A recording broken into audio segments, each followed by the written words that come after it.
జనసేన భాగస్వాములు మాత్రమే.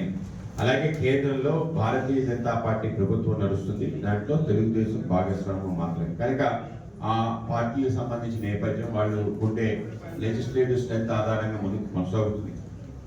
తప్పనిసరిగా ప్రధానమంత్రి సంబంధించిన చిత్రపటం అన్ని చోట్ల ఉండాలని మేము అడిగింది. చాలా చోట్ల మార్పు జరిగింది. గమనిస్తే పథకాలన్నిటికీ నిన్న జరిగిన సూపర్ 6 సూపర్ హిట్ కార్యక్రమంలో కూడా ఆ ప్రాధాన్యత ఇచ్చారు. కొన్ని చోట్ల జరుగుతుంది. తప్పనిసరిగా మేము అడిగి సమన్వయం చేసుకొని ముందుకెళ్తాం.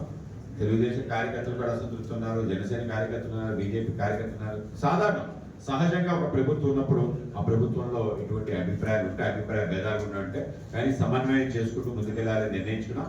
దాని నేపథ్యంలోనే ఒకటిన్నర సంవత్సరం పూర్తయిన తర్వాత మొన్న జరిగిన మొదటి కూటమి సమావేశం ఎన్నికల ముందు జరిగింది, దాని తర్వాత జరగలేదు. ప్రజలందరి యొక్క ఇటువంటి అభిప్రాయాలు వచ్చాయి. కనుక వాటిని తుడిచే ప్రయత్నం ఈ యొక్క సభ ద్వారా జరగానే ఆ సభ సూపర్ హిట్ అయింది.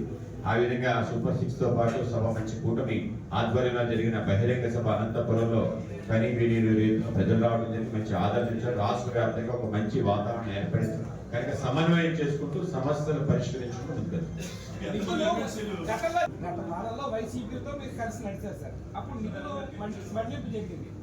ఇప్పుడు కూడా మీరు కూటమితో ప్రయాణం చేస్తున్నారు.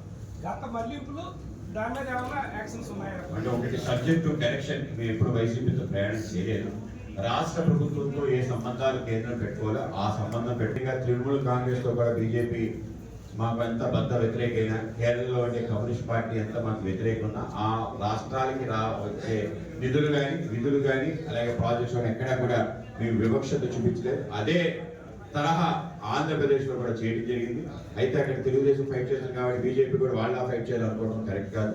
కేంద్రం రాష్ట్రానికి సంబంధాలు బాగా ఉండాలని 13 సంవత్సరాలు ముఖ్యమంత్రిగా చేసిన నరేంద్ర మోడీ గారితో ఇంకా ఎవరికి తెలియదు. కనుక అన్ని రాష్ట్రాలకి సంబంధించిన ఆయన వచ్చిన వెంటనే చేసింది ఏంటంటే 32% ఉండేది స్టేట్ షేర్స్, 42% చేశాడు.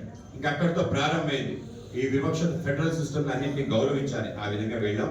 ఆ విధంగా వెళ్తే మీరందరూ కూడా అభిప్రాయానికి వచ్చారు. కానీ ఎక్కడ కూడా వైసీపీతో ఎప్పుడు కూడా కలిసి ప్రయాణం చేయలేదనే విషయం మీరు గమనించాలి. ఒక మైండ్ గేమ్ వైసీపీ ఆడుతుంది. ఆ విధంగా ఆ ప్రయత్నంలో కొందరు భ్రమపడచ్చు, కానీ ఎప్పుడు కూడా బీజేపీ వైసీపీతో కలిసి వెళ్ళలేదని మీరు తెలుసుకోవాలి.